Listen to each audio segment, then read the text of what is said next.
గారి 29వ వర్ధంతి ఈరోజు.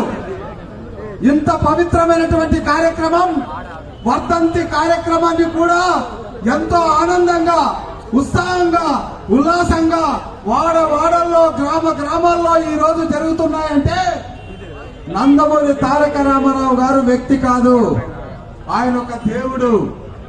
ఆయన ప్రవేశపెట్టినటువంటి పథకాలు ఒక్కసారి చూస్తే మనం ఒక్కసారి చూడాలి.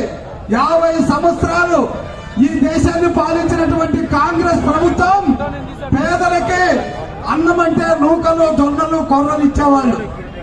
కానీ మన ఎన్టీ రామారావు గారు వచ్చిన తర్వాత ప్రజలందరూ కూడా దేవుళ్ళు అయితే ఆ దేవుళ్ళని పెట్టాల్సిన నూకలని ప్రశ్నించి దేవుడికి పెట్టేటటువంటి అన్నాన్ని నైవేద్యంగా 2 రూపాయల కిలో బియ్యంగా ఇచ్చాడు.